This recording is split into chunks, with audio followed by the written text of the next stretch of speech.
sige paning kamo, pero murag kulang gihapon ang tanan kong kahago. Matag buntag magmatanga, adunay paglaom, pero matag gabi luhara ang akong maangkon. Nganong ang kinabuhi lisod man kaayo, bisan tarong ang dalan nga akong gilakuan.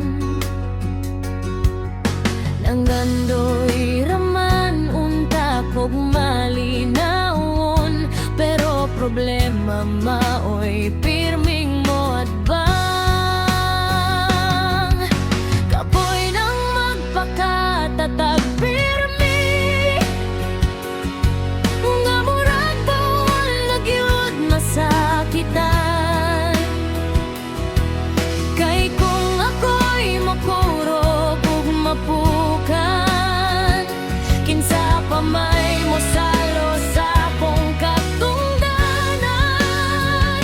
Kapoy naman, kapoy na kaayo, nagkatawa ko pero ang dughan naghilak sa tago. Nagpakaligon ko bisan hapit na mabungkag, kay daghan pa ang nagsalig sa akong mga ababa. Kapoy naman pero kinahanglan mo laban, bisan usahay gusto nang mohunong ug biyaan ng tanan.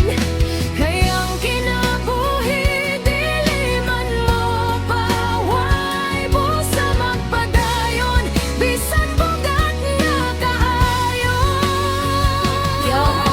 Walay nakakita sa akong paghilak sa kangit-ngit, kaysa adlaw ako ang kusgan nga pirming makita nila. Pero kung ako rausa sa akong kwarto, dito manggawas ang kasakit nga dugay ng gitago. Akapoy ng mahimong ligon para sa tanan, samtang ako mismo nang hinahanglan og tabang. Kakapoy ng musulte nga okay ra ko, samtang sulod sa dughan ko naguba na di ay ko. Matag adlaw usa ka pakigbisog, matag gabi usa ka pangutana. Kanusa ka hamo abot ang panahon nga ako na pud ang paboranson.